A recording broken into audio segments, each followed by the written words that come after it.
அன்பிற்குரிய திருச்சபை போதகர்களே, வாழ்த்துகிறேன்.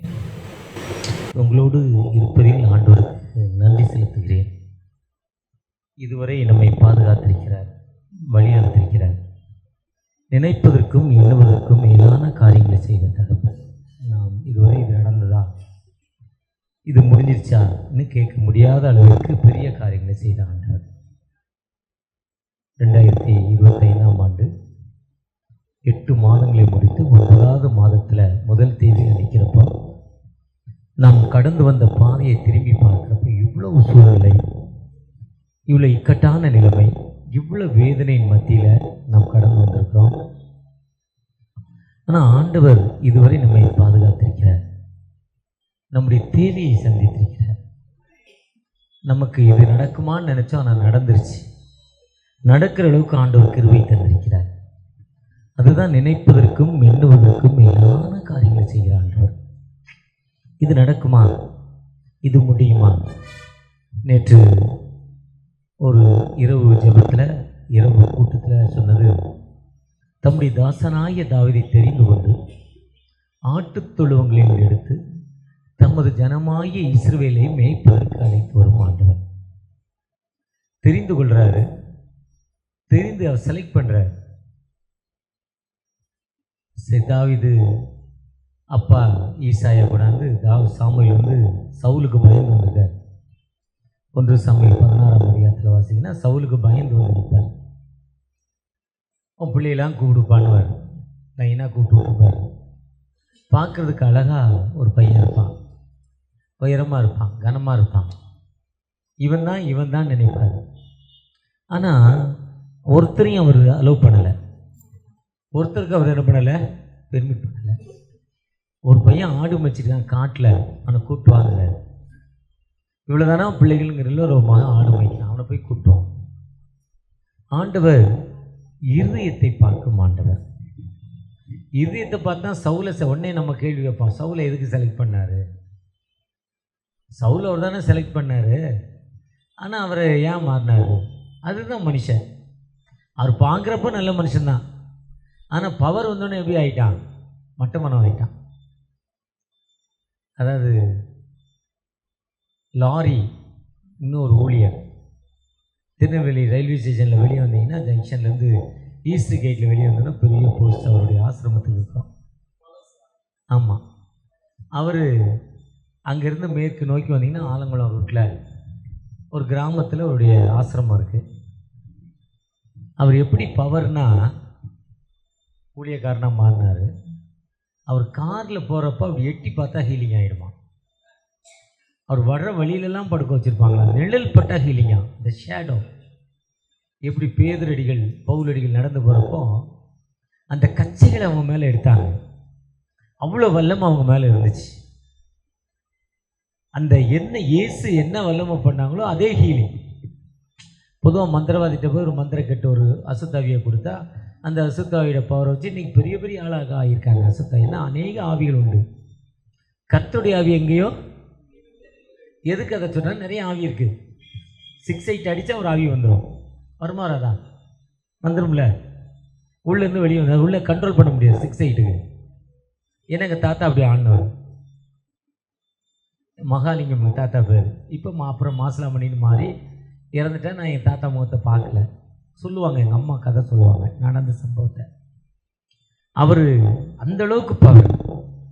டிஜிஎஸ் தினகரன், டாக்டர் ஜெய்சிங், இவங்களெல்லாம் ஒரு பெரிய பில்லி கிரகாம், பென்னிகின் மாதிரி பயங்கர பவர். பென்னிகின் அப்படி கோட்டை தூக்கி அப்படி தூக்கி ஸ்டேஜ்லேருந்து போட்டாருன்னா அந்த கோட்டு யார் மேலெல்லாம் பட்டதோ அத்தனை பேரும் எழுந்திருப்பாங்களா, நடக்க முடியாதவங்க. நம்மளை மாதிரி மனுஷன் தாங்க. அவரும் செத்து போனார், அது வேற. அவரும் இறந்துட்டார். அவரும் 9 மாதம் தான், 270 நாள் தான். நமக்கு என்னவோ அதே தான். ஆனால் அந்த ஒரு பாஸ்டர் சொல்கிறப்ப என்ன சொல்கிறாருன்னா, காத்திருந்து ஜெபிச்சு போகணும். இந்த கூட்டத்துக்கு போகிறேன், இந்த கூட்டத்தில் இந்த மக்களுக்கு என்ன சொல்லணும்? என் சர்ச்சுக்கு போகிறேன், இன்றைக்கி இந்த சர்ச்சில் நான் என்ன சொல்லணும்? என் மக்களுடைய தேவைகள் என்ன இருக்குது? காத்திருந்து ஜெபிக்கிறது. ஒரு நிமிஷம் ஜெபிச்சிங்கன்னா அதுக்கேற்ற யூஸ் 50 நிமிஷம் ஒர்க் ஷிப்புக்கு 1.5 மணி நேரம் 1.25 மணி நேரம் கணக்குக்கு நீங்கள் ஒரு 4 மணி நேரம் அதுக்கேற்ற ஒர்க் ஷிப், அதுக்கேற்ற டெவலப்மெண்ட். அதுதான் ஜிஎல் மூடி சொல்கிறாங்க, சாமுவேல் பெர்சன் சொல்கிறாங்க. இவ்வளோ நேரம் காத்திருந்து நீங்கள் உங்கள் வல்லமையினால, நான் தனியாக போனால் எதுவுமே நடக்காது, எதுவுமே நடக்காது. ஆனால் நீங்கள் என்னோடு வரப்போ அந்த கல்யாண வீட்டுக்கு, கானாவூர் கல்யாண வீட்டுக்கு இயேசு கிறிஸ்து வந்த பொழுது எப்படி இருந்தது பவர்? இயேசு கிறிஸ்து அழைக்கப்பட்டதில் எப்படி இருந்தது? என்னப்பா இவ்வளோ டேஸ்டா? முந்தா நாள் ஒரு ஃபங்க்ஷன் நடத்தினோம், அந்த பாயசம் 2 பாயசம் கொடுத்தாங்க, அவ்வளோ சிறப்பு. அதே மாதிரி பாயசம் நான் இதுவரையும் சாப்பிட்டேன், அவ்வளோ நாட்டு சர்க்கரையில் அவ்வளோ சூப்பராக போடுறாங்க. 2 விதமான நாகர்கோவில், ஃப்ரம் நாகர்கோவில், கேரளா டைப்பில். வில்லியம் சாப்பிட்டீங்களா? இவ்வளோன்னு தலையாட்டலை, தூங்கிட்டீங்களா? பாயசம் சாப்பிட்டீங்களா? 2 விதமான பாயசம். ஏன் 2 உங்களுக்கு தரலையா? கண்ணாடி போட்டு உங்களுக்கு தர்றது இல்லையா? 2 கப்பு வச்சுருப்பானே பாயசத்துக்கு. அடை பாயசம் சாப்பிட்டீங்களா, சாதா பாயசம் சாப்பிட்டீங்களா? அடை பாயசம் சாப்பிட்டேன். அதே மாதிரி கானாவூர் கல்யாணத்தில் இந்த சிறப்பு என்னன்னா அந்த பாயசம், அந்த ரசம், திராட்சை ரசம். அது என்னது? பந்தி விசாரித்தேன், அந்த விசாரணை அவனுக்கு தான் என்ன தெரியும், அது திஸ் இஸ் வாட்டர். ஆனால் ஏசுங்கிற ஒரு நபர் வந்ததால் அது என்ன மாறிச்சு? இப்போ ஏசுங்கிற ஒரு நபர் என் கூட வந்தால் எப்படி இருக்கும்? அந்த நபர் என் கூட இருந்தால் எப்படி இருக்கும்? இப்போ இவர் சவுந்தரபாண்டியன் பேசுகிறான்னு நோட்டீஸ் போட்டார். இப்போ ஏசுங்கிற நபர் கூட இங்கே 2 லட்சம் பேர் இருப்பாங்களா, இருக்க மாட்டாங்களா? அப்போ ஏசுங்கிற ஒரு நபர், அதுதான் இந்த லாரி. கடைசியில் என்ன சொல்லிட்டாரு? ஏசு கிறிஸ்து கிழக்கில் தோன்றின நட்சத்திரம், அது நான் தான். ஏன்னா அவர் சொந்த ஊர் நாசரேத்து, வாழ்ந்தது ஆலங்குளம். நாசரேத்து கிழக்கு இருக்குது, இது மேற்க இருக்குது, நான் தான் ஜீசஸ்ன்ட்டார். அவர் வாழ்ந்த ஒரு நாசரேத்து, இயேசு பிறந்த ஒரு நாசரேத்து, நான் பிறந்த ஒரு நாசரேத்து, நான் தான் ஜீசஸ்ன்ட்டார் கடைசியில். ஆனால் அந்த பவர் இருக்கிறவரையும் அவர்கிட்ட அவ்வளோ ஒரு வல்லமை இருந்துச்சு. இந்த இயேசுங்கிற ஒரு நபர் நம்ம கூட இருக்கிறப்போ நம்ம எல்லா நிலையிலும் உயர்த்தப்பட்ட மக்களாக காணப்படுகிறோம். இயேசுங்கிற ஒரு நபர் என் கூட இருக்கணும். அந்த ஜீசஸ் என் கூட இருந்தாருன்னா இன்றைக்கி வடசென்னையில் பெரிய சர்ச் ஒன்று பாஸ்டர் ஐஜான், எனக்கு தெரிஞ்சு ஒரு 1500 பேர் வராங்க ஒரு சர்வீஸ்க்கு. பாஸ்டர் தாஸு ஒரு 700 பேர் வராங்க. அப்புறம் மோகன் தாஸு, அப்புறம் இவர் பீலா திருச்சபை தெய்வ பிரியம், அவருக்கு ஒரு 600-650 பேர் வர்றாங்க. வடசென்னையில் எனக்கு தெரிஞ்சு இவ்வளோ பேர், எனக்கு தெரியாமல் இவருக்கு நிறைய பேருக்கு தெரியும், என்னுடைய குருக்கு ஜெபாஸ்டினுக்கு. பெரிய சர்ச்சு இவ்வளோ பேர் இருக்காங்க. அவங்களுக்கெல்லாம் ஏன் இவ்வளோ பெரிய கூட்டம், எனக்கு ஏன் இவ்வளோ பெரிய கூட்டம் இல்லை? என்னைக்காவது நம்ம கேள்வி கேட்டிருக்கோமா? நான் சர்ச்சை ஆரம்பித்து எவ்வளோ வருஷம் ஆச்சு? எப்போ ஆரம்பித்தேன்? இத்தனை வருஷம் ஆச்சு. இத்தனை வருஷத்தில் என்னுடைய வளர்ச்சி என்ன? ஆனால் ஆரம்பித்து இவ்வளோ நாளில் இவ்வளோ வேகமாக வளர்ந்தோம், அதுக்கப்புறம் ஏன் வளரலை? ஆரம்பித்த கொஞ்ச நாளில் ரொம்ப வேகமாக வளர்ந்தோம், ரொம்ப ஸ்பீடு. அந்த ஸ்பீடுக்கு போயிருந்தால் இப்போ எப்படி இருந்திருக்கோம்? ஏன் அந்த ஸ்பீடு இப்போ இல்லை? அடுத்த கேள்வி நம்மளை கேட்டிருக்கோமா? இவ்வளோ வளர்ச்சி இருந்தது. நான் ஆரம்பித்த உடனே ஏதோ ஒரு வியாபாரம் பண்ணேன், ஏதோ ஒரு வேலைக்கு போனேன், ஏதோ ஒரு வயிறு வலி வந்தது, தலைவலி வந்தது, கேன்சர் வந்தது, ஏதோ ஒன்று வந்துச்சு. ஜெபம் பண்ணோம், விடுதலை கிடச்சிது. ஜெபம் பண்ணி விடுதலை கிடச்சிது. சரி, பாஸ்டர் கூட அப்படியே பாட்டு பாட ஆரம்பித்தோம். சாட்சி சொன்னோம். சாட்சி சொல்கிறப்போ ஒரு பாட்டு பாட ஆரம்பித்தோம். நல்லா பாடுறேன்னு மைக்கு கொடுத்து ஒர்க்ஷிப் பண்ணுனாரு. ஒர்க்ஷிப் பண்ணுறப்போ அப்படியே மெசேஜ் கொடுத்தோம். மெசேஜ் கொடுக்குறப்போ அப்படியே மெசேஜை கொடுத்து நல்ல செய்தி கொடுக்க ஆரம்பிச்சிட்டோம். நல்ல செய்தி கொடுக்கணும். பாஸ்டர் பெரிய ஊழியக்காரர், அவர் கன்வென்ஷனை கூப்பிட்டாங்க. அங்கே போனால் 5000 10,000 கிடைக்குது. இவரை விட்டுட்டு சர்ச்சில் விட்டு அவர் போயிட்டார். இவர் இப்போ ஊழியக்காரர் ஆகிக்கிட்டு இருக்காரு, டெவலப் பண்ணார். பக்கத்தில் இதே மாதிரி கொர்நேலியா மாதிரி ஒரு வாடகைக்கு எடுத்து அவரும் சர்ச்சை ஆரம்பிச்சிட்டார். நடக்குதா நடக்கலையா? இருக்குதா இல்லையா? கொஞ்ச நாள் நம்மளும் சர்ச்சை ஆரம்பிச்சோம். இங்கேருந்து போயிட்டோம், கிளை சபைங்கிறோம். பிறகு ஏன் சபை தான்ட்டோம். முந்தா நாள் ஒரு பாஸ்டரை பார்த்தேன், 6 கிளை சபை ஆரம்பித்தேன், 2 தாங்க என்கிட்ட இருக்குது, 4 பிச்சுக்கிட்டு போயிட்டாங்க. உங்களை மாதிரி ஒரு பாஸ்டர் சொன்னதான் எனக்கு 6 ஆரம்பித்தேங்க, ஆரம்பித்து கொடுத்தேன், அட்வான்ஸ் கொடுத்தேன், ஷெட்டு போட்டேன், எல்லாம் பண்ணி கொடுத்தேன், கொஞ்ச நாளில் போயான்ட்டான், நீ வெளியே போடான்ட்டான். சரி, திருச்சபை மளிகை கடை என்றைக்கு எங்கே அதிகமாகுதோ மளிகை கடை அதிகமாக விலை குறையும், நல்ல குவாலிட்டியாக கிடைக்கும், எல்லா பொருளும் கிடைக்கும், மார்க்கெட்டுக்கு தேடி போவான்ட்டான். இங்கே 10 கடை வந்தால் இதே என்ன ஆயிரும்? ஒரு கடை இருந்தால் இவர் வச்சதான் சட்டம். முத்து கரெக்டாக, ஏன்னா மளிகை கடை வச்சு வந்தவர். ஒரு கடை வச்சு வந்தால் இவர் சொன்னதான் சட்டம். 10 நாங்கள் 35-40 வருஷத்துக்கு முன்னால் இருக்கிறப்போ 5வது ஊரில் ஒரு கடை 3 கிலோ டால்டா வாங்குவோம் எங்கள் பொருளுக்கு. அவரை விட்டால் அந்த 3வது பிரிட்ஜில் உள்ளே வந்து ஒரு அண்ணாச்சி கடை, 2 கடை தான். அவங்க 2 பேரும் இல்லைன்னா தண்டார்பேட்டைக்கு போகணும், வண்ணார்பேட்டைக்கு போகணும். ஆனால் இன்றைக்கி அவங்க இங்கே வந்து வாங்குகிற அளவுக்கு எந்த ஏரியானே ஆயிடுச்சு. எங்கள் வீட்டு பக்கத்தில் ஒரு பெரிய கடை, லிஸ்ட்டு கொடுத்தா போதும், எல்லா ஜாமானும் வச்சுருக்குறாரு, விலையும் அதை விட கம்மியாக இருக்குது, நல்ல பொருளாக கிடைக்கும். இதே தான் வட சென்னையில் திரும்ப நடலாம் என்னது சர்ச்சு, எல்லா மேல் வீட்டுவரையும் என்ன இருக்குது? திருச்சபையாக இருக்குது. எல்லா மேல் வீட்டரையும் திருச்சபை ஆகிடுச்சு. மேலே வர்றப்போ கொண்டு இவ்வளோ இங்கே வாடகை கொடுக்க முடியுதா சர்ச்சில்? இவ்வளோ ஒரு ஐஃபை இடத்துல இவ்வளோ பெரிய வாடகை கொடுத்து வைக்கிறாருன்னா ஆண்டவர் எந்த அளவுக்கு போஷிக்கணும்னு நினச்சிக்கிட்டே நான் திங்க் பண்ணேன். நான் என்னையே சில கேள்விகள் எப்போவுமே கேட்பேன். நான் என்னையே கேள்வி கேட்டு நான் என்னை சரி பண்ணணும்னு நினைப்பேன். சில நேரத்தில் சரி பண்ணுவேன், சில நேரத்தில் என்னால் சரி பண்ண முடியாது. அதுதான் என்னது மனிதன். சில நேரத்தில் நான் என்னை சரி பண்ணிக்கொள்வேன், சில நேரத்தில் என்னால் என்ன பண்ண முடியாது, சரி பண்ண முடியாது. அதுதான் மனிதன். நாம் அப்படி என்னைக்காவது நம்மளை கேள்வி கேட்டிருக்கோமா? இந்த முதல் தேதி, முதல் திங்கள் நம்ம ஒன்றா கூடி வந்திருக்கிறோம் ஒரு ஃபர்ஸ்ட் ஃபெல்லோஷிப்பாக. இந்த ஃபெல்லோஷிப்பில் அவர்கள் ஒன்று கூடி ஜெபித்த பொழுது தேவ ஆவியாருடைய மகிமையாக அங்கே என்ன பண்ணார்? வல்லமையாக இறங்கினார். அப்போஸ்தலர் 2ஆம் அதிகாரத்தில் வல்லமையாக இருங்க. அவங்க ஒன்று கூடி ஜெபித்தாங்க. அதுவரையும் அங்கங்கே கிடந்தான். ஆனால் அன்னைக்கு அப்போ ஒன்று கூடி ஜெபிக்க ஆரம்பிச்சுன்னா வல்லமை அங்கே மேலே வந்துச்சு. அப்போ தான் சொன்னா, ஏய் நானா இயேசுவை கொண்டு நீ தாண்டா கொண்டான். அதுவரையும் அவனுக்கு பயந்து கதவு மூட்டிகிட்டு இருந்தவன் ஒன்று கூடி ஜெபிச்சோன்னு என்ன ஆயிடுச்சு? யூனிட்டி வந்துடுச்சு. இப்போ நம்ம ஒன்று கூடி ஜெபிக்க ஆரம்பிச்சிருக்கோம். இன்றைக்கி நம்ம கேள்வி கேட்க வேண்டியது என்னென்னா, என்னுடைய வளர்ச்சி என்ன? நான் எந்த அளவுக்கு வளர்ந்துருக்கிறேன் வாழ்க்கையில்? நான் வாழ்க்கையில் எந்த அளவுக்கு வளர்ந்துருக்கிறேன்? இத்தனை ஆண்டுகள் என் சர்ச்சை ஆகியிருக்கு. என்னுடைய சர்ச்சை ஆரம்பித்து இத்தனை ஆண்டுகள் ஆகியிருக்கு.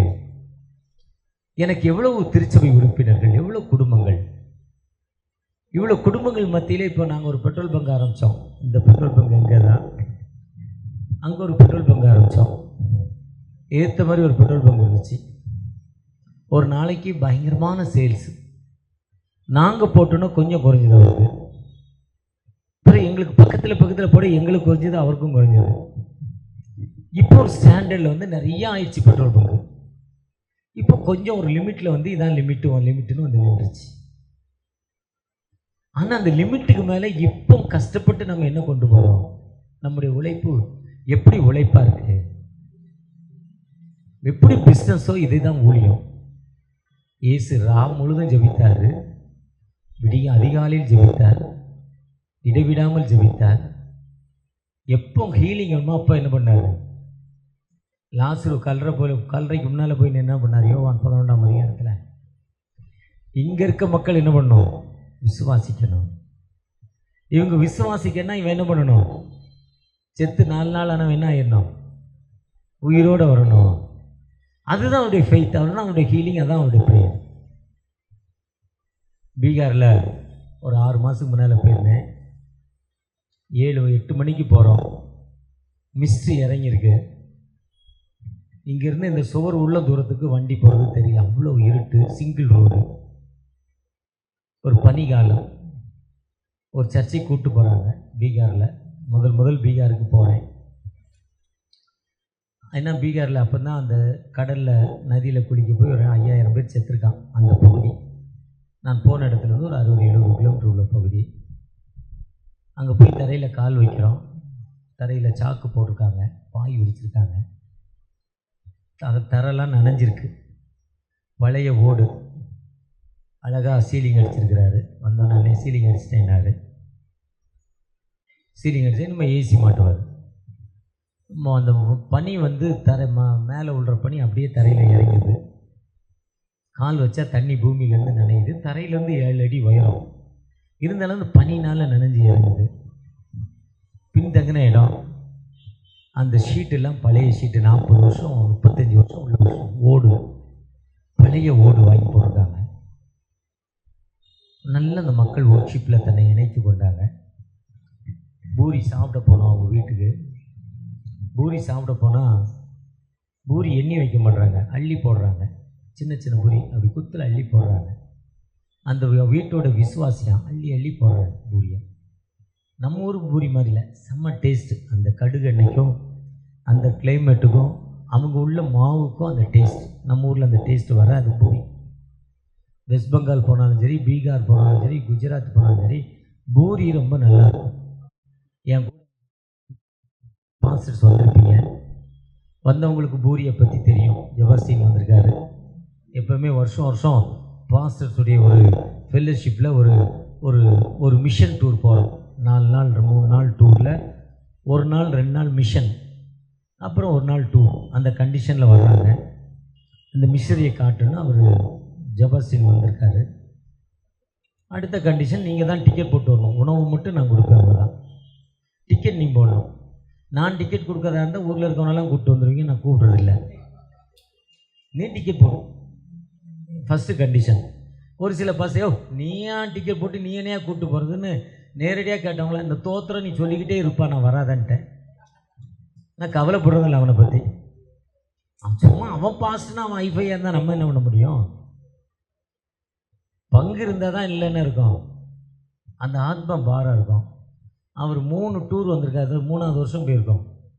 3 அந்த மிஷன் டூரை பற்றி கேளுங்க. ஒரு சிலர் டிக்கெட் நீ போடாமல், நான் டிக்கெட் போட்டால் இப்போ அவங்க எத்தனை 30 பேர் வந்தாங்க, 40 பேர் வந்தாங்க, இல்லை அவ்வளோதான், 40 50 தான். டிக்கெட் நான் போட்டால் எத்தனை பேர் வருவாங்க? 1000 பேர் வருவாங்க. ஒரு ட்ரிப்பு சஃபாரி கொடுத்தேன், இப்போ அளவு கொடுங்கன்ட்டேன். ரோட்டில் போகிறவங்களாம் கூட்டி கொண்டே அளவு கொடுத்தான்.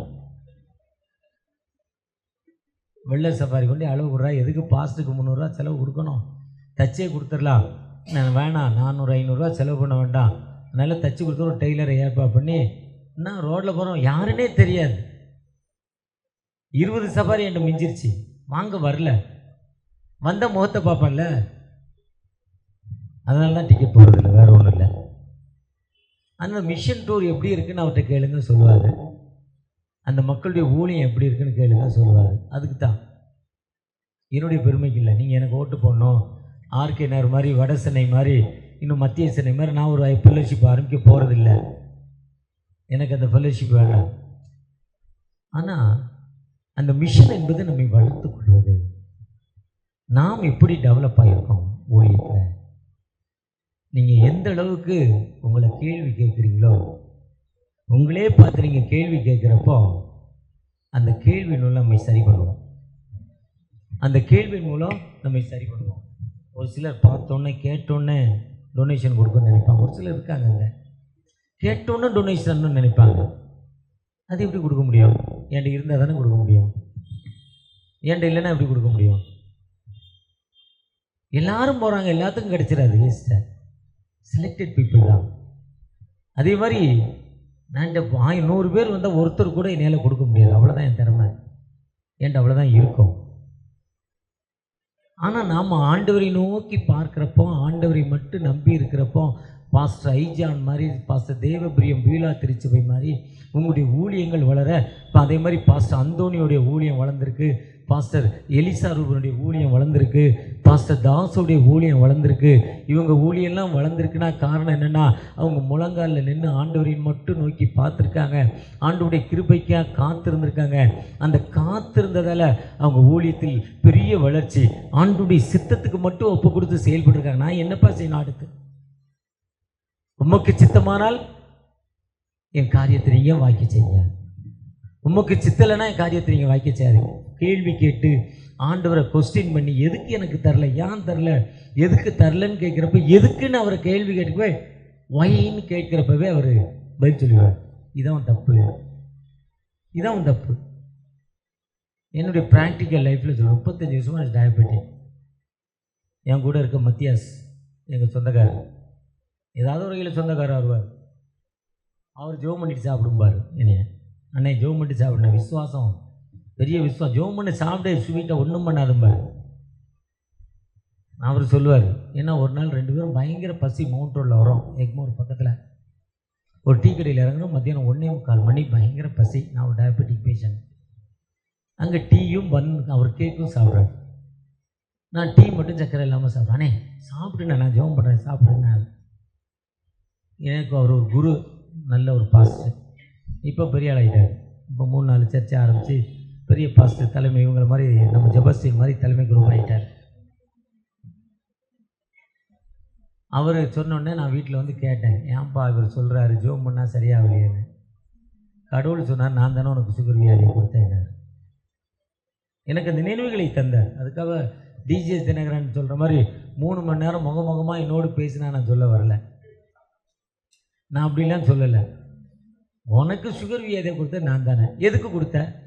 நீ உட்காத்துல 1 கிலோ ஸ்வீட் சாப்பிட்டா என்ன ஆகும்? மத்தியானம் பிரியாணி, நைட்டு பிரியாணி சாப்பிட்டா என்ன ஆகும்? சாப்பாடு அளவு இல்லாமல் சாப்பிட்டா என்ன ஆகும்? எந்த ஊருக்கு போனால் எந்த சாப்பாடு எங்கே நல்லா இருக்குன்னு எனக்கு தெரியும். இந்தியா முழுவதும் எந்த டீ கடையில் டீ நல்லா இருக்குன்னு தெரியும், எந்த கடையிலையும். என் கூட ஜபாசின் பயணித்து கொண்டிருக்கிறார், வில்லியம்ஸ் பயணித்து கொண்டிருக்கிறார். இந்த கடையில் நிப்பாட்ட சுக்கு காப்பி நல்லாயிருக்கும். போன வாரம் ஒரு ஊருக்குலேருந்து வந்தோம், செங்கல்பட்டுலேருந்து. ஒரு சுக்காப்பி கடையில் நிப்பாட்டி ஒரு பாஸ், அண்ணே சூப்பர் சுக்காப்பிங்கிறார். ஒரு பாஸ் இதே மாதிரி தான் சொல்லி கொடுப்பாங்க எங்கே போனாலும். இப்படிலாம் சாப்பிட்டா நிலைமை என்ன ஆகும்? அந்த சுக்காப்பி சாப்பிட்டதில் 4 நாள் சுகர் குறையில எனக்கு. அவ்வளோ வெள்ளத்தை போட்டு வச்சுருக்காரு அவர். அதுதான் டேஸ்ட்டு. இந்த கடவுள் பேசுனா, நீ இப்படிலாம் தின்ன உனக்கு வந்து கொலஸ்ட்ரால் வந்து இதுக்குள்ளே செத்து போயிருப்பேன். ஹார்ட் அட்டாக் வந்து கொலஸ்ட்ரால் கூடனா என்ன ஆகும்? கொழுப்பு சத்து கூடனா பைப்பில் போய் நின்றுக்கிடும், கொழுப்பு இறங்காது. அதுக்கப்புறம் தான் ஆஞ்சியோ பண்ணுறது. ஆஞ்சியோவில் பிளாஸ்ட்னா ஷூட் பண்ணுறது, கரைகிறதுக்கு. அதுவும் கரையெல்லாம் ஓப்பன் ஹார்ட் சர்ஜரி இப்போ பால்ராஜயா பண்ணியிருக்காரு. இப்போ 65 வயசு வரையும் 35 வருஷம் டயபெட்டிக் பேஷண்ட்னா 65 வயசு ஆகுது. இதுவரை எனக்கு எந்தவித கஷ்டம் இல்லாமல் ஒன்லி டயபெட்டிக், ஒரு வேளைக்கு 7 மாத்திரை, 2 வேளைக்கு 14 மாத்திரை, 2 வேளை இன்சுலினோட என் கதை போய்கிட்டு இருக்குன்னா கடவுளுடைய கிருபை இல்லாமல் என்னையில் போக முடியுமா? கடவுளுடைய வழிநடத்தல் இல்லாமல் என்னோட போக முடியுமா? அவதான் சொன்னேன், உனக்கு கொடுத்தது நான் தான் வியாதி. காக்கா உட்கார பணமெல்லாம் விழுந்த மாதிரி சுகருக்கு எத்தனையோ மருந்து சாப்பிட்டானா எதுல என்ன ஆகாது? காரணம் இது யாரால் அனுமதிக்கப்பட்டிருக்கு? எனக்கு அவரால் மட்டும்தான் என்ன ஆகும்? சரியாகணும். சரியாகாது. ஏன்னா நான் சொன்னது கேட்காத ஆள், நிறைய சாப்பிட்ற ஆள். டேஸ்டாக இவ்வளோ சுகர் வச்சுக்கிட்டு கொஞ்சத்துக்கு பாயச கதையை சொன்னா டேஸ்ட் தாங்க பார்த்தேன். 1.5 கப்பு குடிச்சேங்க. பார்த்துக்கலாம், அப்புறம் கடவுள் இருக்கார், பார்த்துக்கலாம், தைரியம். இதுதான் நம்ம என்ன பண்ணணும்? கேள்வி கேட்பதுக்காக சொல்கிறோம். இன்னும் நான் என்ன பண்ணணும்? கொஸ்டின் பண்ணணும். ஏன் என் வளர்ச்சி இல்லை? என் மாமன் மச்சான் அண்ணன் தம்பி மட்டும் என் சர்ச்சில் இருக்கான், எதுக்கு என் வளர்ச்சி இல்லை? ஜபஸ் என்ன கேட்குன்னா, ஒரு 25-20 வருஷமாக பழக்கம், 20 வருஷத்துல எப்படி ஆரம்பித்தோம், இன்னைக்கு எப்படி இருக்கிறோம்? என்னுடைய பரிணாம வளர்ச்சி எந்த அளவுக்கு கூடியிருக்கா குறைஞ்சிருக்கா? எந்த அளவுக்கு கூடியிருக்கு? இது போதுமானதா? அடுத்த கேள்வி அதுதான் மைல்கல். என்னுடைய வளர்ச்சி என்ன பண்ணியிருக்கு? கூடியிருக்கா கூடலையா? கூடியிருக்கு. எந்த அளவுக்கு கூடியிருக்கு? இது போதுமா? அப்படி வேலை செய்யறியா, தூங்குறியா? அடுத்த கேள்வி. ஆண்டவரும் கேள்வி கேட்பார், நம்மளும் கேள்வி கேட்டு நீங்க போறப்போ நிச்சயமாக உயர்த்து ஒரு உயிருள்ள ஆண்டவர் நம்மோடு கடந்து வந்திருக்கிறார். ஆண்டவர் எப்போதுமே நம்மை கைவிட மாட்டார். மீண்டுமாய் உங்களை நம்முடைய வளர்ச்சி நிச்சயமா ஒரு பெரிதான வளர்ச்சி இருக்கணும். நீங்க இந்த மாதத்தில் அந்த கேள்வி கேட்டு, வளர்ச்சி குறைக்கு காரணம் என்ன? வளர்ந்துருக்கேன், ஆனா அதுக்கேற்ற போதுமான வளர்ச்சி இருக்கா? அடுத்த கொஸ்டின். அதுக்கு காரணம் நான் என்ன செய்யணும்? அதை கேட்டுட்டு அந்த பயணத்தில் தங்களை இணைத்துக் கொள்றப்போ நிச்சயமா ஒரு டார்கெட் ஃபிக்ஸ் பண்ணணும். டார்கெட் ஃபிக்ஸ் பண்ணார். ஒரு சர்ச் ஆரம்பிச்சாரு, 10 சர்ச்சினார். 4-5 சர்ச்சு வந்துச்சு, 10 100 சர்ச்சினார். 70-80 வந்துச்சு, 100 1000. ஒரு 600-800 வந்துச்சு, 1 லேக்னார். போதுன்னு வரல, 1 லேக்னார். முதல் சர்ச்சில் 15 பேரோ 10 பேர், இல்லை 100 பேருண்ணா. 100 பேருக்கு 700 பேர், 70 பேர் 80 பேர், இல்லை இல்லை 1000 பேருண்ணா. 1000 பேர் வர்றப்போ 10,000 பேருண்ணா. இல்லை இல்லை 10க்கு ஒரு 70,000, அவர் 10,000த்துக்கு ஒரு 7,000 8,000 வரப்போ 1,00,000. அவர் இறக்குறப்போ 1 கோடி ஆத்மாண்ணா. 1 கோடி ஆத்மா ஈஸியில் இருக்குண்ணா. இன்னைக்கு பாஸ்டர் ஏஜி மோகன் டிசம்பர் 31 ஜனவரி 1 வாட்ச் ப்ரேயர் OMCA நந்தனம் 50,000 பேர் அவர் சர்வீஸில். அவர் சர்ச்சில் மட்டும் எவ்வளவு? அப்படி லைஃப் எப்படி தொடங்கிச்சு? எங்கள் சர்ச்சில் இருந்த ஜான் பீட்டர், உங்களுக்கு அநேகருக்கு தெரியும். ஜான் பீட்டர் ஃபஸ்ட்டு ஏசன்னா அவர் ஒன்றா இருந்தாங்க. ஜான் பீட்டர் தான் உங்களுக்கு லீடர். ஃபஸ்ட்டு ஏசனாவும் ஏஜி மோகனும் பாய் பொண்ணு பெருக்கி இவர் தான் லீடர், வேலை வாங்கணும். சாதாரண சைக்கிளில் போன ஏஜி மோகன் இன்னைக்கு ஏஜுடைய வேர்ல்டு லீடர், உலக தலைவராக மாறியிருக்கார். காரணம் வயசு இன்னைக்கு 80க்கு மேலே இருக்குது, 80 கிட்டத்தட்ட இருக்கும், 85 வயசுக்கு மேலே இருக்குது. 85 வயசுலேயும் ஓடிக்கிட்டே இருக்கிறார், மீட்டிங் நடத்திக்கிட்டே இருக்கிறார், அர்ப்பணிப்போடு வேலை செஞ்சுக்கிட்டே இருக்கிறார். அரசாங்கத்தின்படி 58 வயசு 60 வயசு ஆக்குனாங்க. இப்போ 60 வயசில் ரிட்டைர்மெண்ட்டு. ஆனால் அவர் 85 வயசாக என்ன ஆகலை? ரிட்டையர்ட் ஆகலை. ரிட்டையர்ட் அவருக்கு என்னமே வரல, வயசாகிட்டேன்னு. தன்னால் முடிந்தவர் இன்னும் என்ன பண்ணுறாரு? இன்னும் கூட ஒரு சர்வீஸை கூட்டுறாரு. இடம் காணலை, 5 மணிக்கு ஆரம்பித்தா 4 மணிக்கு ஆரம்பி, 12 மணிக்கு முடிச்சதை 1 மணி வரையும் வை, வசதி இருக்கவங்க வட்டும். இன்னும் அது புதுசாக ஆரம்பிக்கிறார். சாயங்காலம் வை, சாயங்காலம் 3 சர்வீஸ் வை, ஈவினிங் 4 சர்வீஸ் வைன்னு அவர் என்ன பண்ணுறாரு? அந்த சர்வீஸை கூட்டிக்கிட்டே இருக்கிறார். அந்த கடவுள் தாங்க நம்ம கூட இருக்கிறாரு. பக்கத்தூர் கடவுளாக நம்ம கூட இருக்கிறாரு, இல்லை அவருக்கு பிஏவா நம்ம கூட இருக்கிறாரு. அதே இயேசை தான் நம்ம சொல்கிறோம். அப்போ நம்ம கடவுள்கிட்ட ஆண்டவர்கிட்ட என்ன கேட்கணும்? எதுக்கு ஏன் வளர்ச்சி இல்லை? இன்றைக்கும் வாடகை கொடுக்க முடியல. இப்போ எங்கள் வில்லியம்ஸ் ஐயா பார்த்தீங்கன்னா வாடகை கொடுக்கணும், சர்ச்சுக்கு வீட்டுக்கு வாடகை கொடுக்கணும், வயதான தாயார் கூட இருக்காங்க, அவங்கள பராமரிக்கணும், வேறு வருமானம் இல்லை. சர்ச்சு பாஸ்டர் தான் வருமானம். 3 வாடகை, 2 வாடகை தாயார், அவர் ஒரு மனைவி. பாஸ்ட்டுன்னு வீட்டுக்கு வந்துட்டு மெசேஜுக்கு வந்து அவர் ஃப்ரெண்டு ஒருத்தர் வருவார். முட்டை தோசை கொடுக்கணும், சிக்கன் கொடுக்கணும், ஆம்லேட் கொடுக்கணும், வடை கொடுக்கணும், 500 ரூபா காணிக்க கொடுக்கணும். அவர் சொன்னதை நான் சொல்லலை. அவர் கூட அவர் ஃப்ரெண்டு, அவர் பிஏ ஒருத்தர் வருவார். வந்தால் முட்டை தோசை கொடுக்கணும், சிக்கன் கொடுக்கணும், ஆம்லேட் கொடுக்கணும், 500 ரூபாய் 1000 ரூபாயை காணிக்க கொடுக்கணும். வந்தோடனே ஒரு டீ, போகிறப்போ ஒரு காஃபி, 1000 ரூபா கையில் கொடுக்கணும். வர்ற காணிக்கவங்கன்னா 45 ரூபா. அவர் என்ன பண்ணுவார்? இது அவருக்குன்னு இல்லை, ஊழியர் எல்லாத்துக்கும் இருக்கிற நிலைமை தான் அது. அப்போ இந்த நிலைமையில் இருக்கிற அடுத்து வீட்டுக்கு போனால் பொண்டாட்டி என்னடா இது வெள்ளை சட்டை வெள்ளை பேண்ட்டு, வாடகை 2 மாதமாக கொடுக்கல, பிள்ளைக்கு 3 மாதமாக ஃபீஸ் கட்டலை, ஒரு பாஸ்ட்டு 1 வருஷமாக ஃபீஸ் கட்டலைங்கிற. நல்ல ஸ்கூலு, ஏதோ பாஸ்ட்டுன்னு அவங்க விட்டுட்டாங்க. சரி, ஒரு பிள்ளையும் இழக்க வேண்டாம், அட்மிஷன் வேணும், அவங்களும் வச்சுக்கிட்டாங்க, வேறு வழி இல்லைன்னு. 10ல் 1 ஃப்ரீ, 11 இதை நம்ம அநேகருடைய நிலைமை காணப்படுது. அப்போ இந்த நிலைமைக்கு இருக்க நீ கடவுள்கிட்ட, நீ நம்ம வானத்தையும் பூமி படைச்ச ஆண்டவர், வானம் பூமி உம்முடையதுங்க, பூமி நிறைவே என்னுடையதுங்கிறீங்க, நான் சொல்ல ஆகும், நான் கட்டளையிட்டு நிற்கிறீங்க, பூமி நான் என்னால் எல்லாமே முடியுங்கிறீங்க. ஆனால் இப்போ என் நிலைமை பரிதாப நிலைமையாக இருக்க, இதுதான் எனக்கு நிலைமைன்னு என்னைக்காவது நம்ம கேள்வி கேட்டுக்குமா? கேள்வி கேட்டால் பலார்னு ஒரு அடி அடிப்பார். சோம்பேறியே, நீ தூங்குறடா, ஜோம் பண்ணுறதில்ல, நீ ஊழியம் ஒழுங்காக பண்ணுறதில்ல, சட்டத்திட்டம் பேசிக்கிட்டு வர்றவங்களை வெட்டி விட்டுக்கிட்டு இருக்க, அப்போ எப்பறம் அவன் சர்ச்சைக்கு வருவான்னு சொல்லுவார். சொல்லுவாரா சொல்ல மாட்டாரா? கேள்வி கேட்டோன்னா அவர் நம்ம தப்பை உடனே என்ன பண்ணுவார்? சொல்லிடுவார். இதுதான் உன்னுடைய மிஸ்டேக். இந்த மிஸ்டேக் என்ன பண்ணு? நான் பெரிய பாஸ்டர், நீ காலரை தூக்கி நான் பாஸ்டர் சொல்லிக்கிட்டே இருக்க, அது விளங்காது சொல்லிடுவார். அப்போ நம்மை சரி பண்ணிக்கொள்ள ஆண்டவர் அழைக்கிறார். இந்த நாளில் கூட அருமையாக ஒரு வசனம், 100 ஃபெல்லோஷிப்பில் 95 ஃபெல்லோஷிப் தான் வசனம். என்ன வசனம்? ஏதோ சகோதர ஒருமித்து வாசம் பண்ணுவது எத்தனை நன்மையும், how many pleasant, how many goodness, எத்தனை நன்மை எத்தனை இன்பம், சகோதர ஒருமித்து வாசம் பண்ணுவது. இது பண்டாரம் மடங்கட்டின மாதிரி. பண்டாரம் மடங்கட்டின தெரியுமா உங்களுக்கு? உலக ஒருத்தர் சொல்லுவா, ஐயா உங்களுக்கு தெரியுமா பண்டாரம் மடங்கட்டின கதை? தெரியுமா? தெரியுமா? தெரியுமா? ஒரு 100 பேர் பிச்சை எடுக்கிறவங்க, அதான் பண்டாரம். ராத்திரி ஒன்றா சேர்த்தாங்க. நேற்று பெஞ்ச மாதிரி, முந்தா நாள் பெஞ்ச மாதிரி மழை வந்துட்டு தெரு முனையில் ஷெட்டில் உட்காந்துருக்காங்க. தூவான அடிக்கிறது, குளிர் இப்படி கிட்டுக்கிட்டுன்னு ஆடிக்கிட்டு இருக்கான் ஒருத்தன். என்னடா இது பொழப்பு, நமக்குன்னு என்னது இல்லை, ஒன்றா இல்லை, நமக்குன்னு ஒரு ஷெட்டு இல்லை, நம்ம அனாதை, பொண்டாட்டி இல்லை, புருஷன் இல்லை, ஒன்றும் இல்லை. யாகாசம் கிடைக்கிறது நம்ம வயத்துக்கு கிடைக்குது, நம்ம சாப்பாடுக்கு பஞ்சம் இல்லாமல் கிடைக்குது, பசி இல்லை, பட்டி இல்லாமல் படுத்துக்கிறோம், அவ்வளோதான். அதுதான் பைபிள் வச்சுட்டு போகிறோம் நிலைமையும். பசி இல்லாமல் கிடைக்குது, அவ்வளோதான். வளர்ச்சி இல்லை. நமக்கா ஏதாவது ஒரு பிளான் பண்ணணும். இன்னும் ஒருத்தர் சொன்ன ஆமாடா உண்மைதான், ஒரு பெரிய ஹால் கட்டிடணும். நான் ஒருத்தன், இது வடக்கு இது தெற்கு, இப்படி ஒரு பெரிய ஹால். ஒருத்தர் சொன்ன ஆமாம், இது மேற்கு இது கிழக்கு, இங்கே 20 ரூம் இங்கே 20 ரூம், அட்டாச் டாய்லெட்டோட.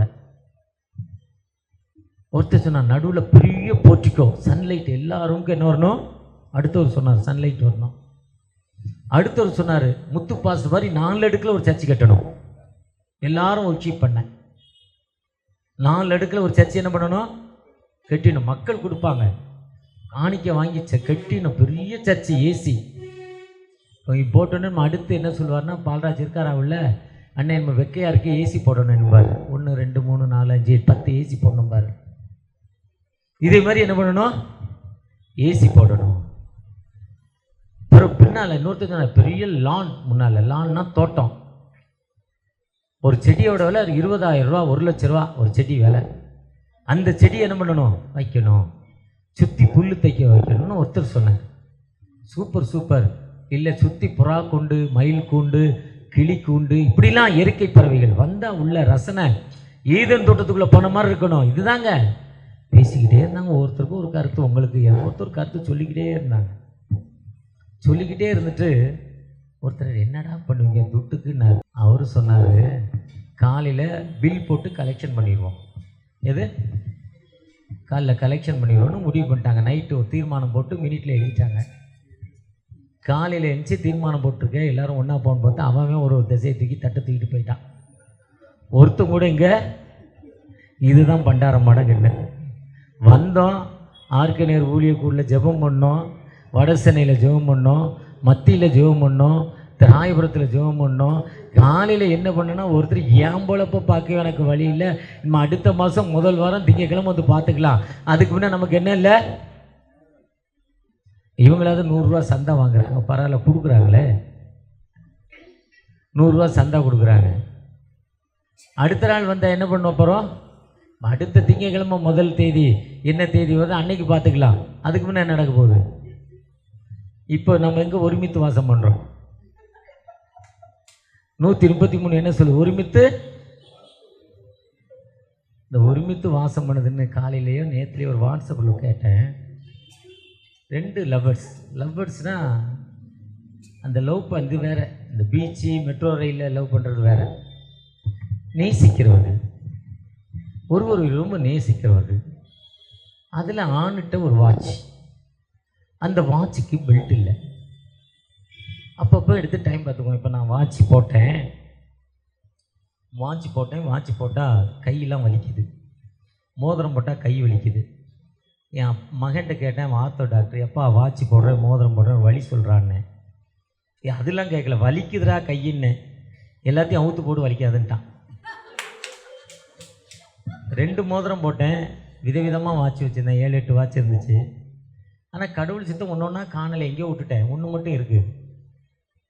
அதையும் தூக்கி போடுங்கப்பா, சரியாக பாருங்கள் எப்படி இருக்குது பாருங்கன்னா மகன். ஆமாம், அதே மாதிரி வாட்சி மோதிரத்தை அவுத்த பொழுது 90 விழுக்காடு வலி போயிடுச்சு, அவுத்தோன்னைக்கே போயிடுச்சு.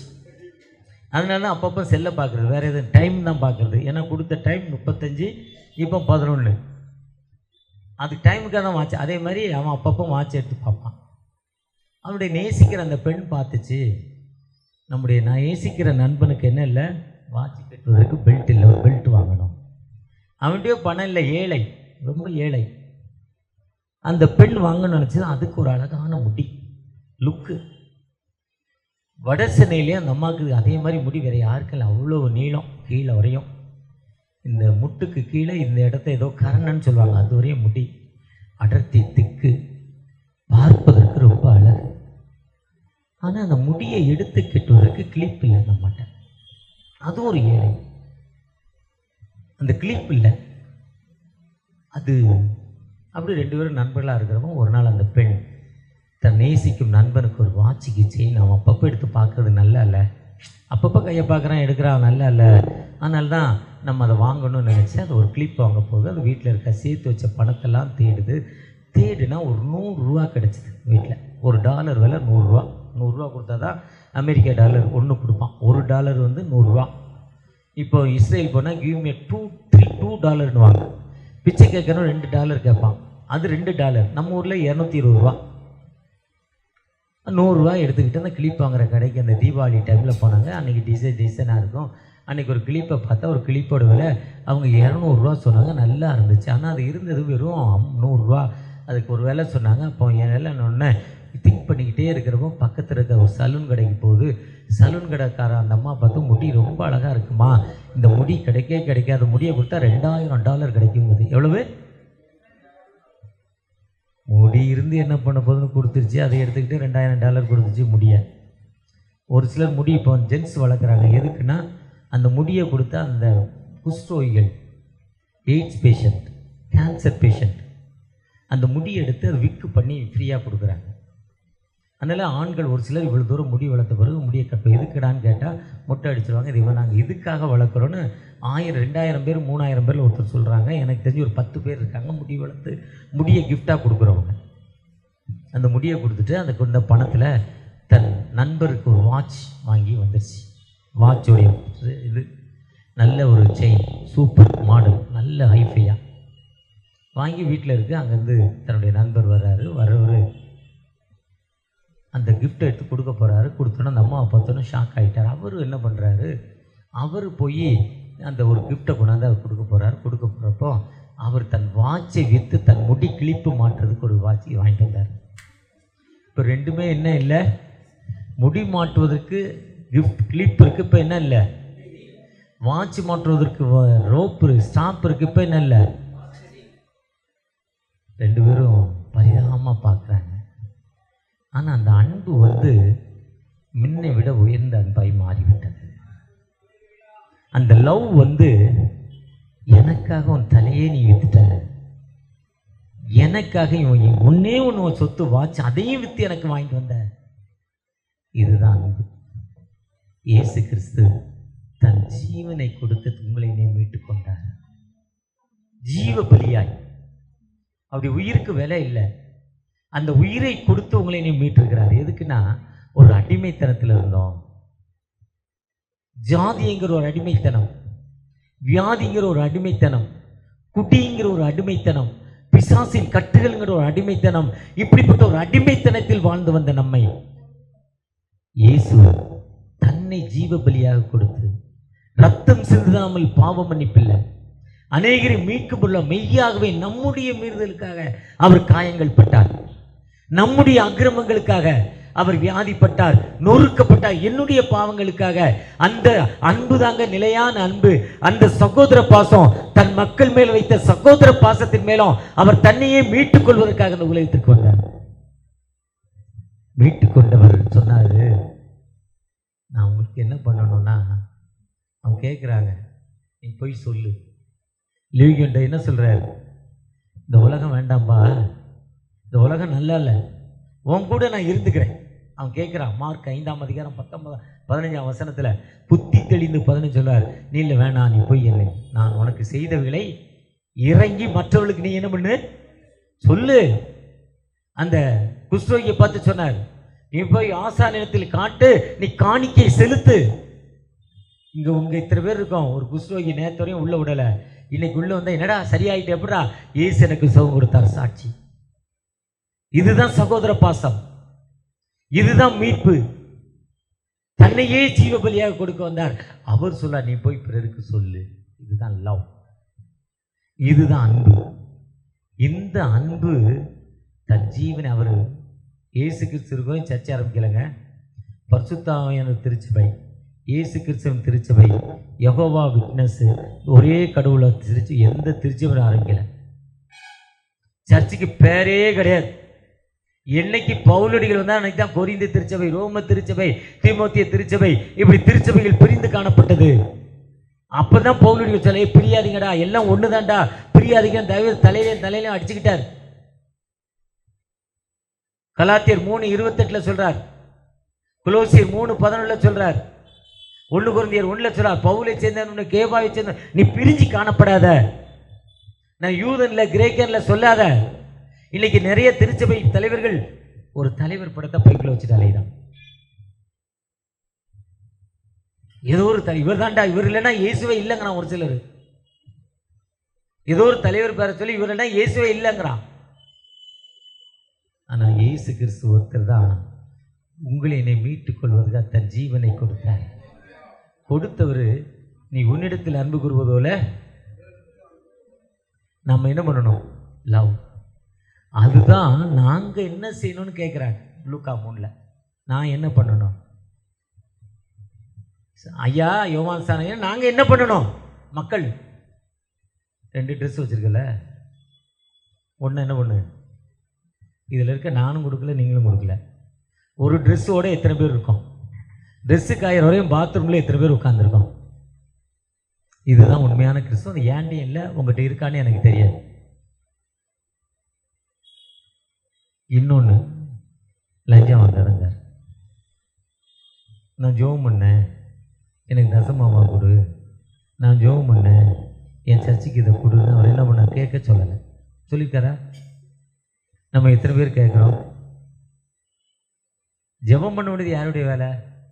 நம்ம வேலை. ஆசீர்வதிக்க வேண்டிய கடவுளுடைய வேலை. ஆசீர்வாதை பெற்றுக்கொள்ள வேண்டியது அவருடைய வேலை. அவராக விருப்பப்பட்டு எனக்கு கடவுள் உள்ள பிளெஸிங் தந்திருக்கிறாரு, நீங்கள் இல்லாதவனு கொடுங்கன்னு அவர் என்ன பண்ணணும்? கொடுக்கணும். இல்லாதவனு நீ கொடுத்தா கொடுக்காட்டமா அவராக வந்து தான் கொடுக்கணும்.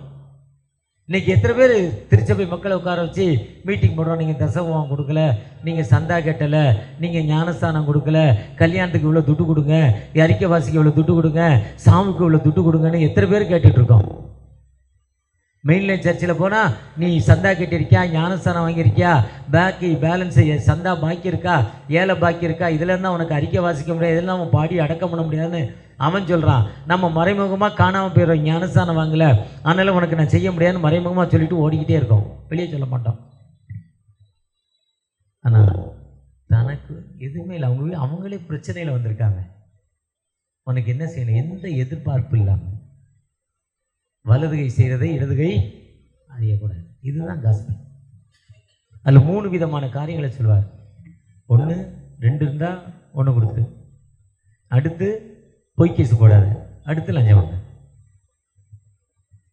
பொய் திருப்பி யார் வேலையும் சொல்லாத, பொய் ஜட்ஜ்மெண்ட் எழுதாத. எப்படி இயேசு கிறிஸ்து அந்த வாசிங்கை முடித்து வெளியே வரப்போ சாத்தான் 4 விதமான கேள்வி. 1 கல்லுகள் அப்பங்களாடி சொல்லுங்கள், மேலேருந்து குதி, கடவுளை காப்பாற்றுவார், இந்த உலகமே ஆண்டருக்கு இதை நீ உனக்கு தரேன் பாரு. அவர் சொல்வார் ஆண்டோடைய வார்த்தையே அப்பா, உன் தேவனாய கர்த்தரை. 3வது என்ன சொல்கிறாரு? அப்பால இப்போ இதுதான். இந்த 3ஐயும் இதுதான், இந்த 3 இந்த 1 தான். இதுதான் சகோதர பாசம். இந்த சகோதர பாசத்தில் தான் நான் 1 சாமுவேல் 16ஆம் அதிகாரத்தை எழுதினேன். என்ன எழுதியிருக்கிறேன்னா, சாமுவேல் அது தாவீது, அவனுக்கு விரோதமாக பக்ரீம் வர்றான், சவுலுக்கு சொந்தக்காரன். சிமையா பக்ரீம்ங்கிற ஊர் மட்டும் போகிறப்போ சிமையாங்கிற ஒரு மனுஷன் வரான், இப்போ சவுலுக்கு சொந்தக்காரன். அதை தாவீதை திட்டுறான், கண்ணாபினான்னு திட்டுறான். அவனை திட்டுவதற்கு பலர் தடுக்கிறாங்க. ஏன்னா இவர் ராஜா, தாவீது அப்போ வந்து கீங்கி. ஒருத்த கேட்குறான், சொல்கிறான் அவனை வெட்டி போடுறேங்கிறான். அதுக்கு தாவீது சொல்கிறாரு, நீ ஒரி பண்ணாத, கவலைப்படாத, அவனை டச் பண்ணாத.